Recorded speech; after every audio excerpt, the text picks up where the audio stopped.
राधे राधे। आप सभी का मेरे चैनल पर स्वागत है। तो आज हम सुनेंगे यमराज, संत और डाकू की कहानी।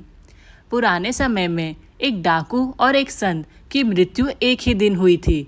दोनों का अंतिम संस्कार भी एक ही शमशान में हुआ। इसके बाद उनकी आत्मा यमलोक पहुंची। यमराज ने दोनों के कर्मों का हिसाब किताब देखा और दोनों से ही कहा कि तुम अपने अपने कर्मों के बारे में कुछ कहना चाहते हो तो कह सकते हो। डाकू विनम्रता पूर्वक बोला कि प्रभु, मैं एक डाकू था और जीवन भर मैंने पाप किए हैं।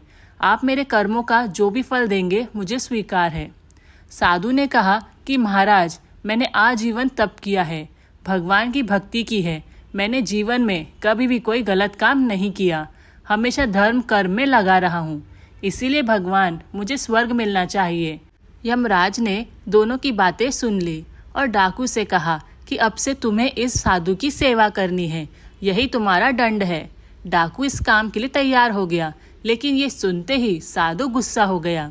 साधु ने यमराज से कहा कि महाराज, ये तो पापी है, इसकी आत्मा अपवित्र है, इसने जीवन में कभी कोई अच्छा काम नहीं किया है। ये मुझे स्पर्श करेगा तो मेरा धर्म भ्रष्ट हो जाएगा। साधु की ऐसी बातें सुनते ही यमराज क्रोधित हो गए। उन्होंने कहा, जिस व्यक्ति ने जीवन भर लोगों की हत्या की है, हमेशा लोगों पर राज किया है, उसकी आत्मा अब विनम्र हो गई है और तुम्हारी सेवा करने के लिए भी तैयार है। जबकि तुमने जीवन भर भक्ति और तप किया, लेकिन तुम्हारे स्वभाव में अहंकार है। मृत्यु के बाद भी तुम विनम्र नहीं हुए हो, इस कारण तुम्हारी तपस्या अधूरी है।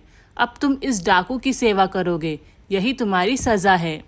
इसीलिए कहते हैं, हमें हमेशा अच्छा काम करना चाहिए, लेकिन कभी भी अच्छे कामों पर घमंड नहीं करना चाहिए। जो लोग अहंकार करते हैं, उनकी सभी अच्छाइयाँ खत्म हो जाती है। व्यक्ति को हमेशा विनम्र रहना चाहिए।